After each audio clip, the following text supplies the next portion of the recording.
Allerton, looking quiet and distinguished in her simple black lace evening gown, descended 2 decks to the dining-room. At the door of it her son caught her up. "Sorry, darling, I thought I was going to be late." "I wonder where we sit." The saloon was dotted with little tables. Mrs. Allerton paused until the steward, who was busy seating a party of people, could attend to them. "By the way, I asked little Hercule Poirot to sit at our table." "Mother, you didn't!" Tim sounded really taken aback and annoyed. His mother stared at him in surprise. Tim was usually so easy-going. "My dear, do you mind?" "Yes, I do. He's an unmitigated little bounder." "Oh, no, Tim, I don't agree with you. Anyway, what do we want to get mixed up with an outsider for? Cooped up like this on a small boat, that sort of thing is always a bore. He'll be with us morning, noon, and night." "I'm sorry, dear. I thought really it would amuse you. After all, he must have had a varied experience. And you love detective stories." "I wish you wouldn't have bright ideas like this, Mother. I suppose we can't get out of it now." "Really, Tim, I don't see how we can." "Oh, well, we shall have to put up with it, I suppose." The steward came to them at that moment and led them to a table. Mrs. Allerton's face wore a rather puzzled expression as she followed him. Tim was usually so easy-going and good-tempered. This outburst was quite unlike him. It wasn't as though he had the ordinary Britisher's dislike and mistrust of foreigners. Tim was very cosmopolitan. Oh, well, she sighed, men were incomprehensible. Even one's nearest and dearest had unsuspected reactions and feelings. As they took their places, Hercule Poirot came quickly and silently into the dining-room. He paused with his hand on the back of the 3rd chair. "You really permit, madame, that I avail myself of your kind suggestion?" "Of course. Do sit down, Monsieur Poirot." "You are most amiable." She was uneasily conscious that, as he seated himself, he shot a swift glance at Tim, and that Tim had not quite succeeded in masking a somewhat sullen expression. Mrs. Allerton set herself to produce a pleasant atmosphere. As they drank their soup, she picked up the passenger list, which had been placed beside her plate. "Let's try and identify everybody. I always think that's rather fun. Now, let's see. Mrs. Allerton, Mr. T. Allerton. That's easy enough. Mr. Belfort. Well, they've put her at the same table as the Otterbournes, I see.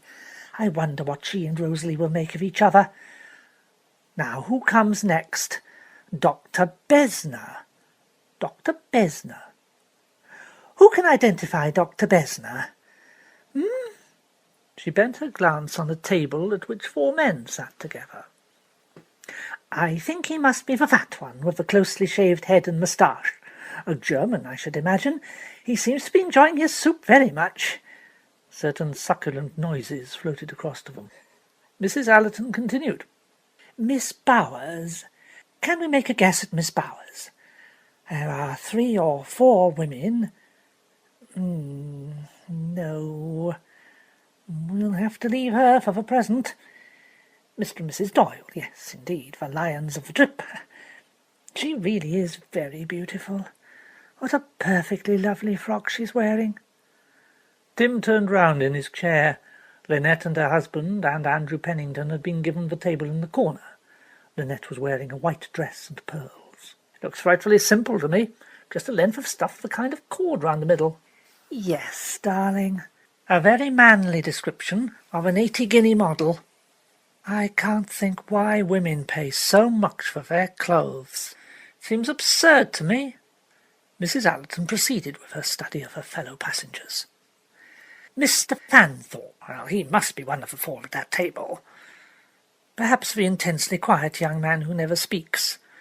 Rather a nice face, cautious and intelligent. He is intelligent, yes. He does not talk, but he listens very attentively, and he also watches. Yes, he makes good use of his eyes. Not quite the type you would expect to find travelling for pleasure in this part of the world. I wonder what he is doing here. Mr. Ferguson. I feel that Ferguson must be our anti-capitalist friend. Mrs. Otterbourne, Miss Otterbourne, we know all about them. Mr. Pennington, alias Uncle Andrew. He's a good-looking man, I think. Now, mother, I think he's a very good-looking man in a dry sort of way.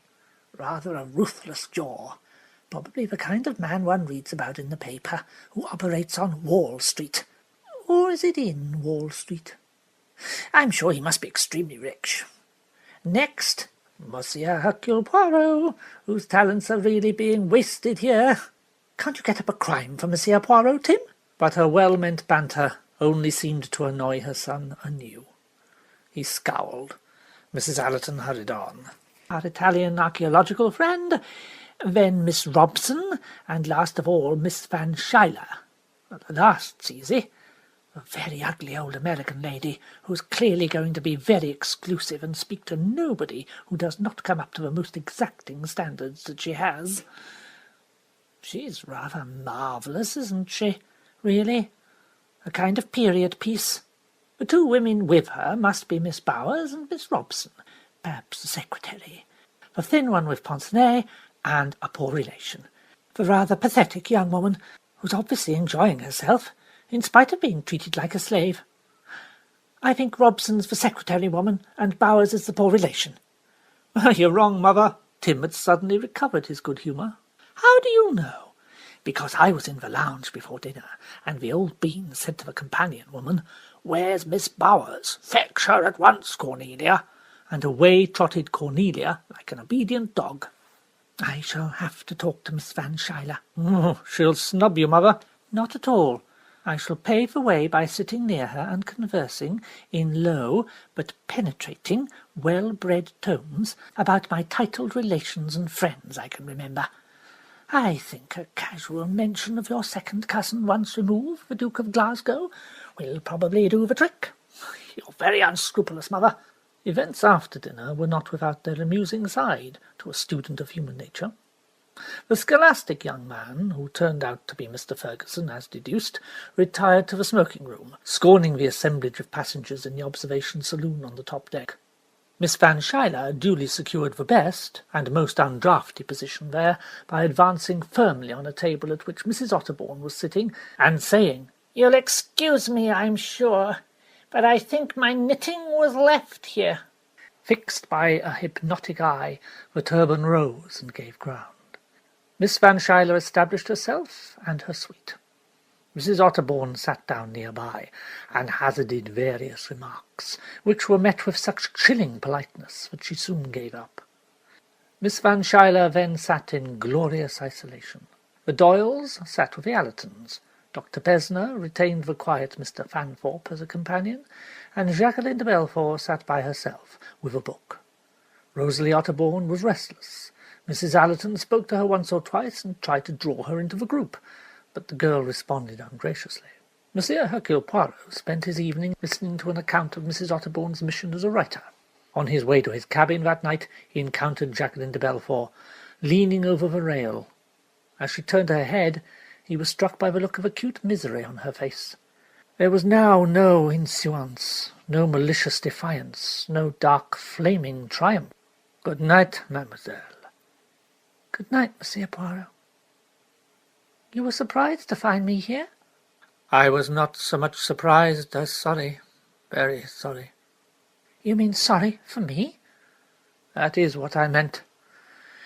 You have chosen, mademoiselle, the dangerous course. As we here in this boat have embarked on a journey, so you too have embarked on your own private journey. A journey on a swift-moving river between dangerous rocks, and heading for who knows what currents of disaster. Why do you say this? Because it is true. You have cut the bonds that moored you to safety. I doubt now you could turn back if you would." "That's true." Then she flung her head back. "Ah, well, one must follow one's star, wherever it leads." "Beware, mademoiselle, that it is not a false star." She laughed, and mimicked the parrot cry of the donkey boys. "That very bad star, sir. That star fall down." He was just dropping off to sleep when the murmur of voices awoke him. It was Simon Doyle's voice he heard, repeating the same words he had used when the steamer left Shellal. "We've got to go through with it now." "Yeah," thought Hercule Poirot to himself. "We have got to go through with it now." He was not happy. Early next morning, Cornelia Robson, her face beaming, a large flapping hat on her head, was the first to hurry on to shore. Cornelia was not good at snubbing people. She was of an affable disposition, and disposed to like all her fellow creatures. The sight of Hercule Poirot in a white suit, pink shirt, large black bow tie, and a white toupee, did not make her wince, as the aristocratic Mrs. Van Schuyler would surely have winced. As they walked together up an avenue of sphinxes, she responded readily to his conventional opening. "Your companions are not coming ashore to view the temple?" "Well, you see, Cousin Marie, that's Miss Van Schuyler, never gets up very early. She has to be very, very careful. And, of course, she wanted Miss Bowers, that's her hospital nurse, to do things for her. And she said, too, that this isn't one of the best temples. But she was frightfully kind and said it would be all right for me to come." "That was most gracious of her," the ingenuous Cornelia agreed unsuspectingly. "Oh, she's very kind. It's simply wonderful of her to bring me on this trip. I do feel I'm a lucky girl. I just could hardly believe it when she suggested to Mother that I should come too." "And you have enjoyed it, yes?" "Oh, it's been wonderful. I've seen Italy, Venice, Padua, Pisa, then Cairo. Only Cousin Marie wasn't very well in Cairo, so I couldn't get round much. But now this wonderful trip up the Wadi Halfa and back." "You have the happy nature, mademoiselle." He looked thoughtfully from her to silent, frowning Rosalie, who was walking ahead by herself. "She's very nice-looking, isn't she?" said Cornelia, following his glance. "Only kind of scornful-looking. Very English, of course. Not as lovely as Mrs. Doyle. I think Mrs. Doyle's loveliest, the most elegant woman I've ever seen. And her husband just worships the ground she walks on, doesn't he? I think that grey-haired lady is kind of distinguished-looking. She's the cousin of a duke, I believe. She was talking about him right near us last night. But she isn't actually titled herself, is she?" She prattled on until the dragoman in charge called a halt and began to intone, "This temple was dedicated to Egyptian god Ammon and the sun god Re-Harake, whose symbol was the hawk's head." It droned on. Dr. Besner, Baedeker in hand, mumbled to himself in German. He preferred the written word. Tim Allerton had not joined the party. His mother was breaking the ice with a reserved Mr. Fanthorpe. Andrew Pennington, his arm through Lynette Doyle's, was listening attentively, seemingly most interested in the measurements as recited by the guide. 65 feet high. Now is that so? Because it looks a little less to me. Oh, he was a great fellow, this Rameses. An Egyptian live wire." "A big businessman, Uncle Andrew." Andrew Pennington looked at her appreciatively. "You look fine this morning, Lynette. I've been a mite worried about you lately. You've looked kind of peaky." Chatting together, the party returned to the boat. Once more the Karnak glided up the river. The scenery was less stern now. There were palms, cultivation. It was as though the change in the scenery had relieved some secret oppression that had brooded over the passengers. Tim Allerton had got over his fit of moodiness. Rosalie looked less sulky. Lynette seemed almost light-hearted. "It's tactless to talk business to a bride on her honeymoon, but there are just one or two things." "Why, of course, Uncle Andrew." Lynette at once became businesslike. "My marriage has made a difference, of course." "Well, that's just it. Some time or other I want your signature to several documents." "Why not now?" Andrew Pennington glanced round. Their corner of the observation saloon was quite untenanted. Most of the people were outside on the deck space between the observation saloon and the cabin. The only occupants of the saloon were Mr. Ferguson, who was drinking beer at a small table in the middle, his legs, encased in their dirty flannel trousers, stuck out in front of him, whilst he whistled to himself in the intervals of drinking. Monsieur Hercule Poirot, who was sitting before him, and Miss Van Schuyler, who was sitting in a corner reading a book on Egypt. "Yes, that's fine." They left the saloon. Lynette and Simon smiled at each other, a slow smile that took a few minutes to come to full fruition. "All right, sweet?" "Yes, still all right." Funny how I'm not rattled any more. You are marvellous. Pennington came back. He brought with him a sheaf of closely written documents. Mercy, have I got to sign all these? I'm sorry, it's tough on you, I know. But I'd just like to get your affairs put in proper shape. Now, first of all, there's the lease of the Fifth Avenue property. Then there are the Western land concessions. He talked on, rustling and sorting the papers. Simon yawned. The door to the deck swung open, and Mr. Fanthorpe came in. He gazed aimlessly round, then strolled forward and stood by Poirot, looking out at the pale blue water and the yellow enveloping sands. "You signed just here." Pennington spread a paper before Lynette and indicated a space. Lynette picked up the document and glanced through it. She turned back once to the first page, then, taking up the fountain pen Pennington had laid beside her, she signed her name. Lynette Doyle. Pennington took away the paper and spread out another. Fanthorpe wandered over in their direction. He peered out through the side window at something that seemed to interest him on the bank that they were passing. "Now that's just the transfer. You don't need to read that." But Lynette took a brief glance through it. Pennington laid down a third paper. Again Lynette perused it carefully. "They're all quite straightforward. Nothing of interest. Only legal phraseology." Simon yawned again. "My dear girl, you're not going to read the whole lot through, are you? You'll be at it till lunchtime. Longer." "I always read everything through. Father taught me to do that. He said there might be some clerical error." Pennington laughed rather harshly. "You're a grand woman of business, Lynette." "She's far more conscientious than I'd be," said Simon, laughing. "I've never read a legal document in my life. I sign where they tell me to sign on the dotted line, and that's that. And that is frightfully slipshod. I've no business head. Never had. Fellow tells me to sign, I sign. It's much the simplest way." Andrew Pennington was looking at him thoughtfully. He said dryly, stroking his upper lip, "A little risky sometimes, Doyle." "Nonsense. I'm not one of those people who believe the whole world is out to do me down. I'm a trusting kind of fellow. And it pays, you know. I've hardly ever been let down." Suddenly, to everyone's surprise, the silent Mr. Fanthorpe swung round and addressed Lynette. "I hope I'm not butting in, but you must let me say how much I admire your business-like capacity. In my profession, I'm a lawyer, I find ladies sadly unbusinesslike. Never to sign a document unless you read it through is admirable. Altogether admirable." He gave a little bow. Then, rather red in the face, he turned once more to contemplate the banks of the Nile. Lynette looked rather uncertain. "Thank you." She bit her lips to repress a giggle. The young man had looked so preternaturally solemn. Andrew Pennington looked seriously annoyed. Simon Doyle looked uncertain whether to be annoyed or amused. The backs of Mr. Fanthorpe's ears were bright crimson. "Next, please," said Lynette, smiling up at Pennington. But Pennington looked decidedly ruffled.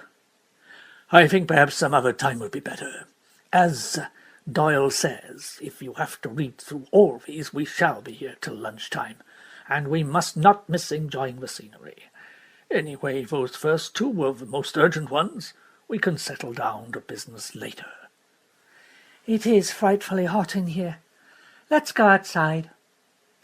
The three of them passed through the swing door. Hercule Poirot turned his head, and his gaze rested thoughtfully on Mr. Fanthorpe's back. Then it shifted to the lounging figure of Mr. Fergusson, who had his head thrown back and was still whistling softly to himself. Finally Poirot looked over at the upright figure of Miss Van Schuyler in the corner. Miss Van Schuyler was glaring at Mr. Fergusson. The swing door on the port side opened, and Cornelia Robson hurried in. "You've been a long time? Where have you been?" "I'm so sorry, Cousin Marie. The wool wasn't where you said it was. It was in another case altogether." "My dear child, you are perfectly hopeless at finding anything." "You are willing, I know, my dear.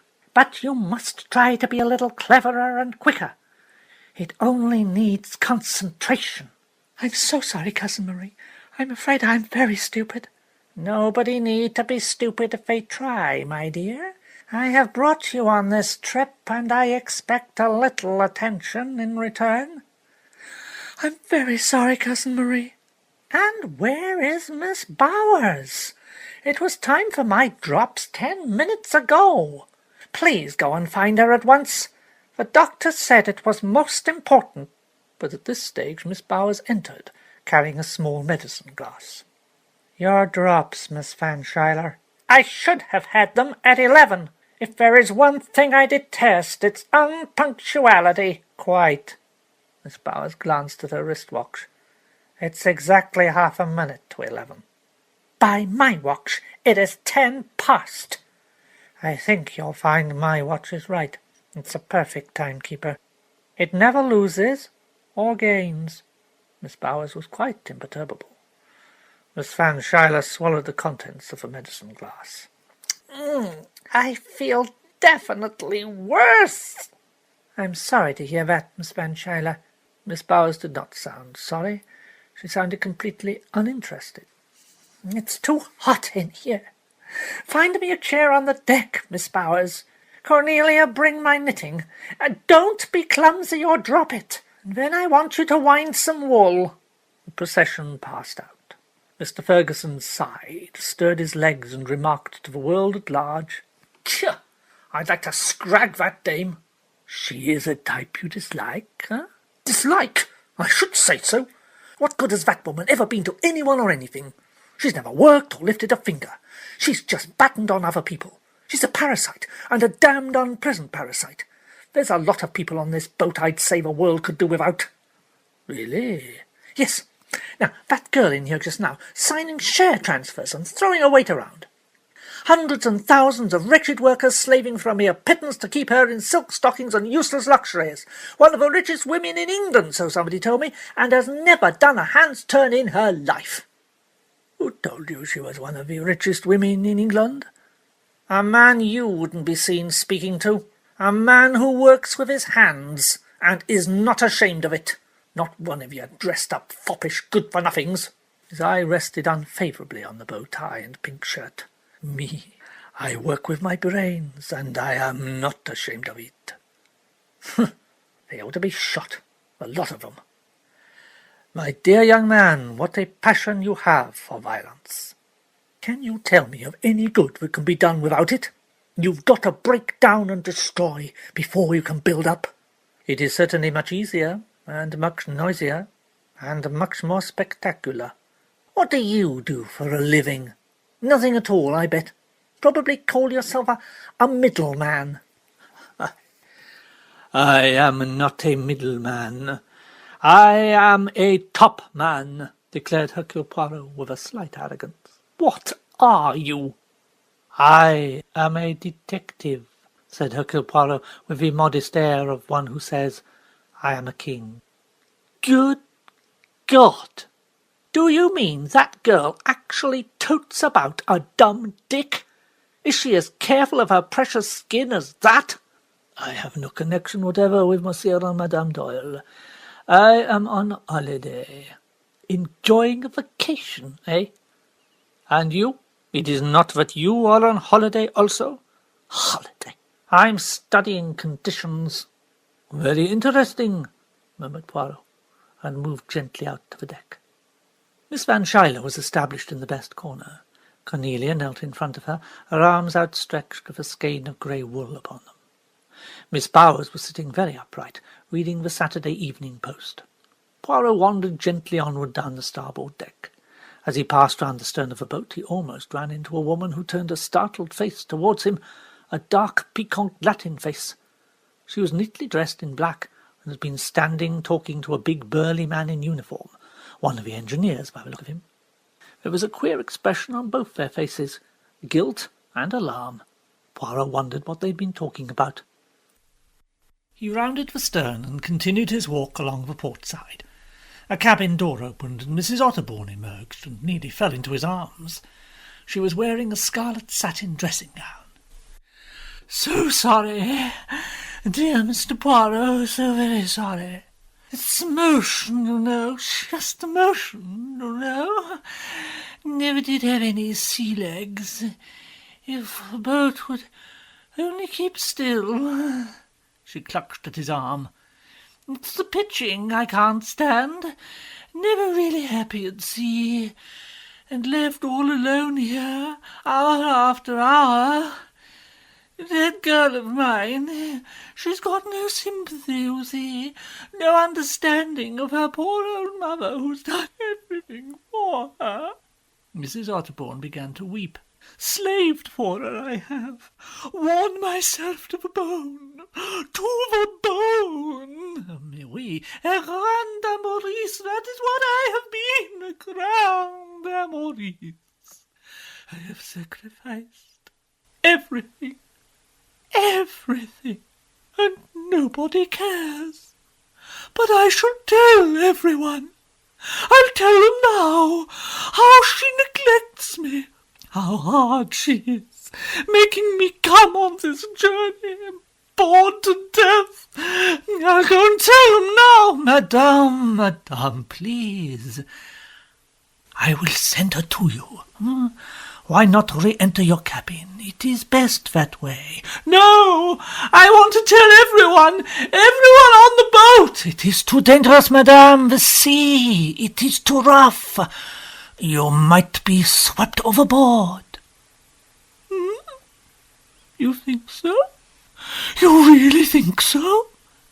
I do. He was successful. Mrs. Otterbourne wavered, faltered, and re-entered her cabin. Poirot's nostrils twitched once or twice. Then he nodded and walked on to where Rosalie Otterbourne was sitting between Mrs. Allerton and Tim. Your mother wants you, mademoiselle. She had been laughing quite happily. Now her face clouded over. She shot a quick, suspicious look at him, and hurried along the deck. I can't make that child out, said Mrs. Allerton. She varies so. One day she's friendly, the next day she's positively rude. Thoroughly spoilt and bad-tempered, said Tim. Mrs. Allerton shook her head. No, I don't think it's that. I think she's unhappy. Tim shrugged his shoulders. Oh, well, I suppose we've all got our private troubles. His voice sounded hard and curt.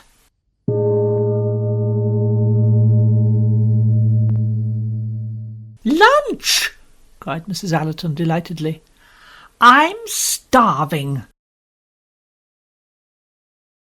That evening Poirot noticed that Mrs. Allerton was sitting talking to Mrs. Van Schuyler.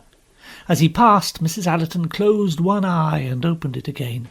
Of course, at Calfrey's Castle, the dear Duke. Cornelia, released from her attendance, was out on the deck. She was listening to Dr. Bessner, who was instructing her, somewhat ponderously, in Egyptology, as culled from the pages of Baedeker. Cornelia listened with rapt attention. Leaning over the rail, Tim Allerton was saying, Anyhow, it's a rotten world. Rosalie Otterbourne answered, It's unfair. Some people have everything. Poirot sighed. He was glad that he was no longer young. On the Monday morning, various expressions of delight and appreciation were heard on the deck of the Carnac. The steamer was moored to the bank, and a few hundred yards away, the morning sun just striking it, was a great temple carved out of the face of the rock. 4 colossal figures, hewn out of the cliff, looked out eternally over the Nile and faced the rising sun. Cornelia Robson said incoherently, Oh, Monsieur Poirot, isn't it wonderful? I mean, they're so big and peaceful, and looking at them, it makes one feel one so small and rather like an insect, and that nothing matters very much, really, does it? Mr. Fanthorpe, who was standing nearby, murmured, Very, impressive. Grand, isn't it? Said Simon Doyle, strolling up. He went on confidentially to Poirot. You know, I'm not much of a fellow for temples and sightseeing and all that, but a place like this, it does sort of get to you, if you know what I mean. Those old pharaohs must have been wonderful fellows. The others had drifted away. Simon lowered his voice. I'm no end glad we came on this trip. It's cleared things up. Amazing why it should, but there it is. Lynette's got her nerve back. She says it's because she actually faced for business at last. I think that is very probable. She says that when she actually saw Jackie on the boat, she felt terrible, and then suddenly it didn't matter any more. We've both agreed we won't try to dodge her any more. We'll just meet her on her own ground and show her that this ridiculous stunt of hers does not worry us a bit. It's just damned bad form, that's all. She thought she'd got us badly shook, but now, well, we aren't any more. That ought to show her. Yes. So, that's splendid, isn't it? Oh, yes, yes. Lynette came back along the deck. She was dressed in a soft shade of apricot linen. She was smiling. She greeted Poirot with no particular enthusiasm, just gave him a cool nod, and then drew her husband away. Poirot realized with a momentary flicker of amusement that he had not made himself popular by his critical attitude. Lynette was used to unqualified admiration of all she was or did. Hercule Poirot had sinned noticeably against this creed. Mrs. Allerton, joining him, murmured, "What a difference in that girl! She looked worried and not happy at a swan. Today she looked so happy one might almost be afraid she was fey." Before Poirot could respond as he meant, the party was called to order. The official dragoman took charge, and the party was led ashore to visit Abu Simbel. Poirot himself fell into step with Andrew Pennington. "Is this your first visit to Egypt, yes?" "Why, no, I was here in 1923. That is to say, I was in Cairo. I've never been this trip up the Nile before." "You came over on the Carmanique, I believe. Or at least, so Madame Doyle was telling me." Pennington shot a shrewd glance in his direction. Yes, that's so." "I wondered if you had happened to come across some friends of mine who were on board the Rushington Smiths." "I can't recall anyone of that name. The boat was full. We had bad weather. A lot of passengers hardly appeared. And in any case, the voyage is so short, one does not get to know who is on board and who isn't." "Ah, yes, that is very true." "What a pleasant surprise your running into Madame Doyle and her husband. You had no idea they were married, eh?" "No. Mrs. Doyle had written me, but the letter was forwarded on. I only received it some days after our unexpected meeting in Cairo." "You have known her for many years, I understand." "Oh, I should say I have, Monsieur Poirot. I've known Lynette Ridgway since she was just a cute little thing so high. Her father and I were lifelong friends. A very remarkable man, Alois Ridgway, and a very successful one. His daughter comes into a considerable fortune, I understand. Oh, pardon, it is not delicate what I say, perhaps." "Oh, it's pretty common knowledge. Yes, Lynette is a wealthy woman." "I suppose, though, that the recent slump is bound to affect any stocks, however sound they may be." Pennington took a moment or two to answer. He said at last, "That, of course, is true to a certain extent. The position is very difficult in these days." "I should imagine, however, that Madame Doyle has a keen business head." "That is so. Yes, that is so. Lynette is a very clever, practical girl." They came to a halt. The guide proceeded to instruct them on the subject of a temple built by the great Rameses. The 4 colossi of Rameses himself, one pair on each side of the entrance, hewn out of a living rock, looked down on the little straggling party of tourists. Signor Ricchetti, disdaining the remarks of the dragoman, was busy examining the reliefs of Negro and Syrian captives on the basis of the colossi on either side of the entrance. When the party entered the temple, a sense of dimness and peace came over them. The still vividly coloured reliefs on some of the inner walls were pointed out, but the party tended to break up into groups. Dr. Bessner read sonorously in German from a Baedeker, pausing every now and then to translate for the benefit of Cornelia, who walked in a docile manner beside him. This was not to continue, however. Miss Van Schuyler, entering on the arm of the phlegmatic Miss Bowers, uttered a commanding, "Cornelia, come here!" and the instruction had perforce to cease. Dr. Bessner beamed after her vaguely through his thick lenses. "A very nice maid on that," he announced to Poirot. "She does not look so starved as some of these young women. She has the nice curves. She listens, too, very intelligently. It is a pleasure to instruct her." It fleeted across Poirot's mind that it seemed to be Cornelia's fate either to be bullied or instructed. In any case, she was always the listener, never the talker. Miss Bowers, momentarily released by the peremptory summons of Cornelia, was standing in the middle of the temple, looking about her with her cool, incurious gaze. Her reaction to the wonders of the past was succinct. "The guide says the name of one of these gods or goddesses was Mutt. Can you beat it?" There was an inner sanctuary where sat 4 figures eternally presiding, strangely dignified in their dim aloofness. Before them stood Lynette and her husband. Her arm was in his, her face lifted, a typical face of a new civilization, intelligent, curious, untouched by the past. "Oh, let's get out of here, Lynette. I don't like these 4 fellows, especially the one in the high hat." "That's Ammon, I suppose. And that one is Ramesses. Why don't you like them? I think they're very impressive." "A damn sight too impressive. Something uncanny about them. Come out into the sunlight." "All right." They came out of the temple into the sunshine, with the sand yellow and warm about their feet. Lynette began to laugh.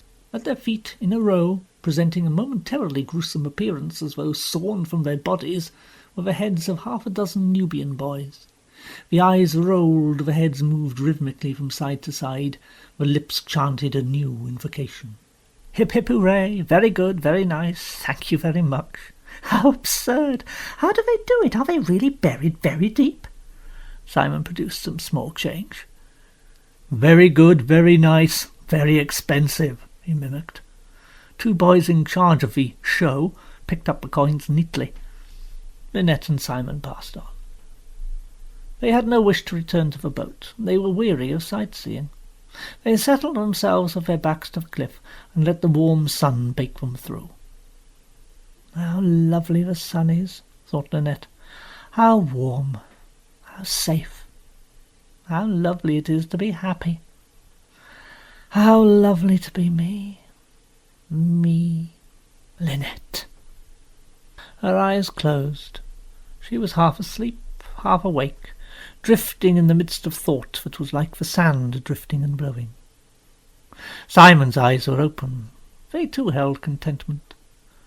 What a fool he'd been to be rattled that first night. There was nothing to be rattled about. Everything was all right. After all, one could trust Jackie.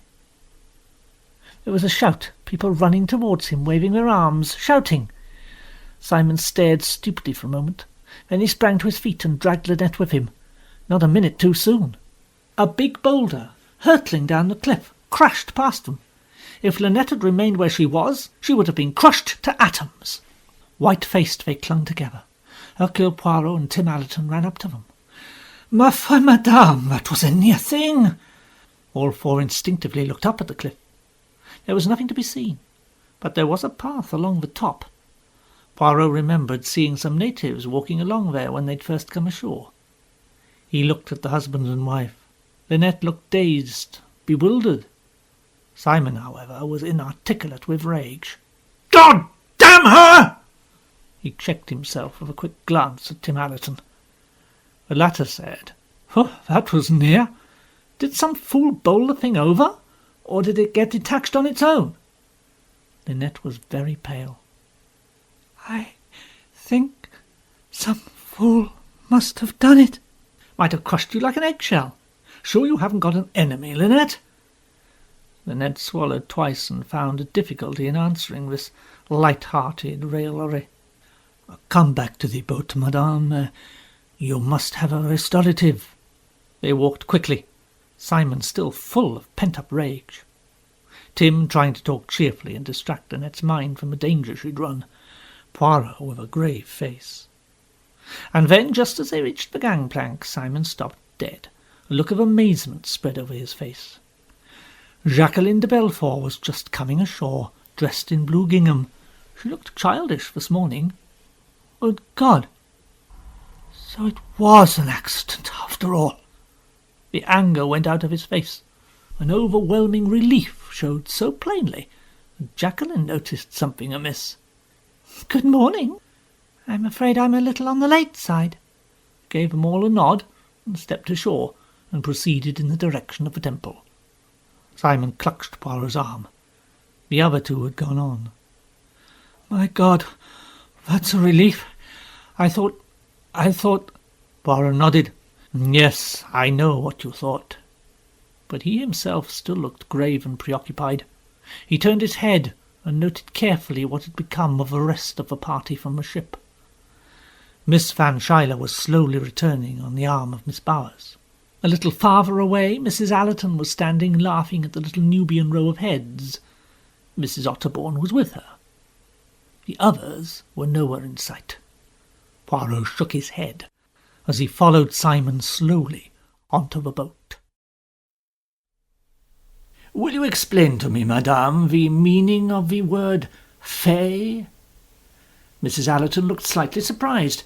She and Poirot were toiling slowly up the rock overlooking the second cataract. Most of the others had gone upon camels, but Poirot had felt that the motion of the camel was slightly reminiscent of that of a ship. Mrs. Allerton had put it on the grounds of personal indignity. They had arrived at Wadi Halfa the night before. This morning 2 launches conveyed all the party to the second cataract, with the exception of Signor Rachetti, who had insisted on making an excursion of his own to a remote spot called Semna, which he explained was of paramount interest, as being the gateway of Nubia in the time of Amenhotep III, and where there was a stele recording the fact that on entering Egypt Negroes must pay customs duties. Everything had been done to discourage this example of individuality, but with no avail. Signor Rachetti was determined, and waved aside each objection, they being that 1. The expedition was not worth making, 2. That the expedition could not be made, owing to the impossibility of getting a car there, 3. That no car could be obtained to do the trip, 4. That a car would be a prohibitive price. Having scoffed at 1, expressed incredulity at 2, offered to find a car himself, and bargained fluently in Arabic for 4, Signor Rachetti had at last departed, his departure being arranged in a secret and furtive manner, in case some of the other tourists should take it into their heads to stray from the appointed paths of sightseeing. "Fée? Well, it's a Scotch word, really. It means the kind of exalted happiness that comes before disaster. You know, too good to be true." She enlarged on the theme, and Poirot listened attentively. "I thank you, madame. I understand now. It is odd that you should have said it yesterday, when Madame Doyle was to escape death so shortly afterwards." "Oh, yes, it must have been a very near escape. Do you think some of those little black wretches roll it over for fun? It's the sort of thing boys will do all over the world. Not meaning harm, perhaps, but—" "Oh, it may be, madame." He changed the subject, talking of Mallorca and asking various practical questions from the point of view of a possible visit. Mrs. Allerton had grown to like the little man very much, partly because of a contradictory spirit. Tim, she felt, was always trying to make her less friendly to Hercule Poirot, whom he summarized firmly as the worst kind of bounder. But she herself did not call him a bounder. She supposed it was his somewhat foreign exotic clothing that roused her son's prejudices. She herself found him an intelligent and stimulating companion. He was also extremely sympathetic. She found herself suddenly confiding in him her dislike of Joanna Southwood. It eased her to talk of the matter, and after all, why not? He didn't know Joanna, would probably never meet her. Why should she not ease herself of that constantly borne burden of jealous thought? At the same moment Tim and Rosalie Otterbourne were talking of her. Tim had just been half-jestingly abusing his luck. His rotten health, never bad enough to be really interesting, yet not good enough for him to have led the life he would have chosen. Very little money, no congenial occupation. A thoroughly lukewarm, tame existence. "You've got something heaps of people would envy you," said Rosalie. "What's that?" "Your mother." "Well, Yes, Mother is, of course, quite unique. It's nice of you to see it. I think she's marvellous. She looks so lovely, so composed and calm, as though nothing could ever touch her. And yet somehow she's always ready to be funny about things, too." Rosalie was stammering slightly in her earnestness. Tim felt a rising warmth to the girl. He wished he could return the compliment, but lamentably Mrs. Otterbourne was his idea of the world's greatest menace. The inability to respond in kind made him embarrassed. Mrs. Van Schuyler had stayed in the launch. She could not risk the ascent either on a camel or on her legs. "I am sorry to have to ask you to stay with me, Miss Bowers. I intended you to go and Cornelia to stay, but girls are so selfish. She rushed off without a word to me. I actually saw her talking to that very unpleasant and ill-bred young man, Ferguson. Cornelia has disappointed me sadly. She has absolutely no social sense." "That's quite all right, Miss Van Schuyler. It would have been a long, hot walk up there, and I do not fancy the look of those saddles on the camels. Fleas, as likely as not." She adjusted her glasses, screwed up her eyes to look at the party descending the hill, and remarked, "Miss Robson isn't with that young man any more. She's with Dr. Bessner." Since Mrs. Van Schuyler had discovered that Dr. Bessner had a large clinic in Czechoslovakia and a European reputation as a fashionable physician, she was disposed to be gracious to him. Besides, she might need his professional services before the journey was over. When the party returned to the Karnak, Lynette gave a cry of surprise. "A telegram for me?" She snatched it off the board and tore it open. "Why, I don't understand. Potatoes? Beetroots? What does it mean, Simon?" Simon was just coming to look over her shoulder when a furious voice said, "Excuse me, the telegram, it is for me." Signor Rossetti snatched it rudely from her hand, fixing her with a furious glare as he did so. Lynette stared in surprise for a moment, then turned over the envelope. "Oh, Simon, what a fool I am! It is Rossetti, not Ridgway. Anyway, of course, my name isn't Ridgway now. I must apologize." She followed the little archaeologist up to the stern of a boat. "I'm so sorry, Signor Rossetti. You see, my name was Ridgway before I married. I haven't been married very long, and so—" She paused, her face dimpled with smiles, inviting him to smile upon a young bride's faux pas. But Rossetti was obviously not amused. Queen Victoria, at her most disapproving, would not have looked more grim. "Names should be read carefully. It is inexcusable to be careless in these matters." Lynette bit her lip, and her colour rose. She was not accustomed to have her apologies received in this fashion. She turned away, and rejoining Simon, said angrily, "These Italians are really insupportable. Never mind, darling, let's go and look at that big ivory crocodile you liked." They went ashore together. Poirot, watching them walk up the landing stage, heard a sharp indrawn breath. He turned to see Jacqueline de Belfort at his side. Her hands were clenched on the rail. The expression on her face as she turned it towards him quite startled him. It was no longer gay or malicious. She looked devoured by some inner consuming fire. "They don't care any more. They've got beyond me. I can't reach them. I don't mind if I'm here or not. I can't hurt them any more." Her hands on the rail trembled. "Mademoiselle?" Oh, it's too late now for your warnings. You were right. I ought not to have come. Not on this journey. What did you call it? Journey of the soul. I can't go back. I can't go back. I've got to go on, and I'm going on. They shan't be happy together. They shan't. I'd kill them sooner." She turned abruptly away, Poirot staring after her. He felt a hand on his shoulder. "Your girlfriend seems a trifle upset, Monsieur Poirot." He turned in surprise, seeing an old acquaintance. "Colonel Race!" "Bit of a surprise, eh?" The tall bronzed man smiled. Hercule Poirot had come across Colonel Race a year previously in London. They'd been fellow guests at a strange dinner party, a dinner party that had ended in death for that strange man, their host. Poirot knew that Race was a man of unadvertised goings and comings. He was usually to be found in one of the outposts of Empire, where trouble was brewing. "So here you are at Wadi Halfa, huh?" "I am here on this boat." "You mean that I am making the return journey with you to Shillal?" "Ah, well, that is very interesting. Perhaps shall we have a little drink?" They went into the observation saloon, now quite empty.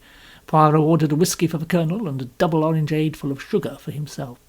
"So you make the return journey with us? You would go faster, would you not, on the government steamer, which travels by night as well as day? You're right on the spot as usual, Monsieur Poirot. Chin-chin. Is it then the passengers?" "One of the passengers." "Ah, now, which one, I wonder?" Hercule Poirot asked of the ornate ceiling. "Unfortunately, I don't know myself." There's no need to be mysterious to you. We've had a good deal of trouble out here, one way and another. It isn't the people who ostensibly lead the rioters that we're after. It's the men who very cleverly put the match to the gunpowder. There were 3 of them. One's dead, one's in prison. Now I want the 3rd man, a man with 5 or 6 cold-blooded murders to his credit. He's one of the cleverest paid agitators that ever existed, and he is on this boat. I know that from a passage in a letter that passed through our hands. Decoded, it said that X will be on the Karnak trip, 7th to 13th. We didn't say under what name X would be passing. Have you no description of him? No. American, Irish, and French descent. So a bit of a mongrel. And so doesn't help us much. Have you got any ideas? Oh, an idea. It is all very well, an idea, but such was the understanding between them that Race pressed him no further. He knew Hercule Poirot did not ever speak unless he was sure. Poirot rubbed his nose and said unhappily, "There passes itself on this boat that causes me much inquietude. Figure it to yourself. A person A who has grievously wronged a person B. The person B desires the revenge.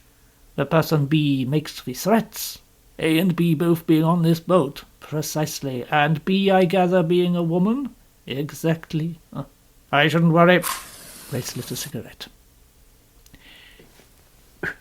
"People who go about talking of what they're going to do don't usually do it. And particularly that is the case with Les Femmes, you would say. Ah, yes, it is true." But he still did not look happy. "Anything else?" "Yes, there is something. Yesterday the person A had a very near escape from death, the kind of death that might be conveniently called an accident." "Engineered by B?" "No, that is just the point. B could have had nothing to do with it." "Well, it was an accident." "I suppose so. But you see, I do not like such accidents." "You're quite sure B could have had no hand in it?" "Absolutely." "Well, coincidences do happen. Who is A, by the way? A particularly disagreeable person?" "On the contrary, A is a charming, rich, and beautiful young lady." "Oh, sounds quite like a novelette." "Peut-être. But I tell you, I am not happy, my friend. If I am right, and after all I am constantly in the habit of being right," Ray smiled into his moustache at this typical utterance, "then there is a matter for grave inquietude. And now you come to add yet another complication. You tell me that there is a man on the Karnak who kills." "Well, it doesn't usually kill charming young ladies." Poirot shook his head in a dissatisfied manner. "I am afraid, my friend, I am afraid. Today I advised this lady, Madame Doyle, to go with her husband to Khartoum, not to return on this boat. But they would not agree. I pray to heaven that we may arrive at Shellal without catastrophe. Aren't you taking rather a gloomy view?" Poirot shook his head. "I am afraid. Yes, I, Hercule Poirot. I am afraid.